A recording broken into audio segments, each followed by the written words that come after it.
अस्सलामुअलैकुम दोस्तों। मशहूर कौल है कि अगर सुबह का नाश्ता बेहतर हो तो इंसान काफ़ी बीमारियों से बच जाता है।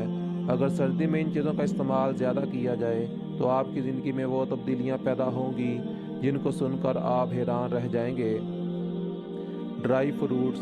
ड्राई फ्रूट्स नाश्ते से पहले खुश्क मेवा जात खाने से मैदा तंदुरुस्त रहता है। पपीता का इस्तेमाल। पपीता हमारी आंतों के लिए बहुत अच्छा समझा जाता है। ये पेट के बहुत से मसाइल को दूर करता है। जो लोग सर्दी में नहार मुंह पपीता खाते हैं इनके लिए पपीता एक ज़बरदस्त फूड है। पपीता हर मौसम और हर जगह पाया जाता है। आप आसानी से इसे नहार मुंह इस्तेमाल कर सकते हैं।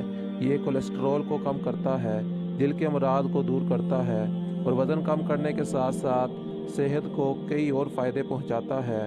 खीरा। खीरा सर्दी में नहार मुंह खाना नहायत मुफीद है, ख़ासकर जरकान के मरीज़ों के लिए। ये मैदे की गर्मी को दूर करता है और जिस्म को ठंडक पहुंचाता है और इसमें मौजूद पानी जिस्म के पानी की कमी को दूर करता है। अब तो खीरा सर्दी में भी दस्तयाब है। अगर आपको हमारी वीडियो अच्छी लगे तो प्लीज़ सब्सक्राइब कीजिए, लाइक कीजिए। अगली वीडियो तक के लिए इजाज़त दीजिए। अल्लाह हाफिज़।